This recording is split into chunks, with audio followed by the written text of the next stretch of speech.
if you don't kind of groom or call this generation out where it's need to be, even that's dangerous. Absolutely. There is a real danger of going too far with just empathy and not balancing it with the, setting of clear expectations or providing them constructive feedback and all of this, encouraging an open dialogue. All that will happen once we acknowledge that this is a new diversity and this has to be addressed. And in effect, my fear is, Nikhil, that we just might end up, my generation, the next generation, and the next generation, they just might end up just being space holders. You're just holding space for them. I read somewhere beautiful description that what you need to be for a young person is a car parking slot. And the young person is heated, overstimulated, charged up, burning at both ends. And what the boss needs to be, or the parent needs to be, is a parking slot. Just hold space so that they can cool off. The thing is that a living has to be made.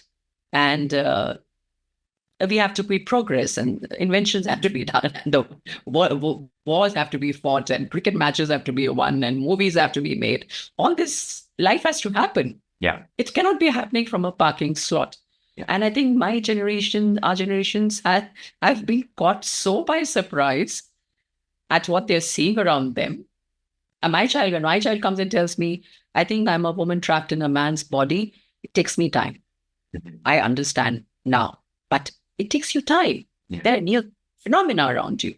Yeah. Therefore, it's important to take a step back and ask yourself, are we balancing compassion with consequences for Gen Z?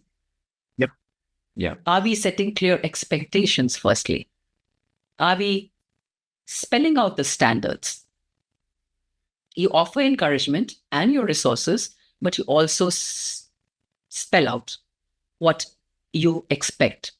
Then are you giving them feedback? They love feedback. The narrative is that they actively seek feedback and they do, because I've seen young people around me do that.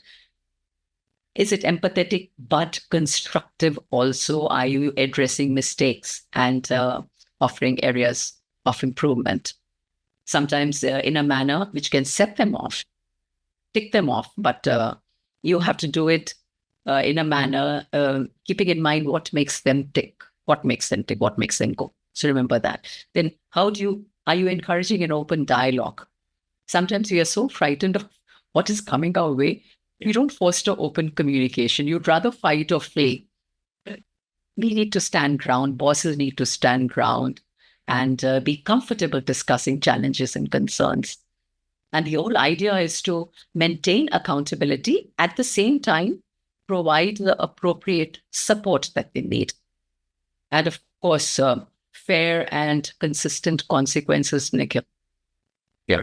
So keeping in mind the individual circumstances, they are very sensitive to unfair practices. And absolutely right. I completely respect them for that. But make sure that whatever consequences they face are viewed as just and equitable. So a balance between compassion and accountability. I think if we are able to do that, I think we are a long way forward in this communication and this collaboration.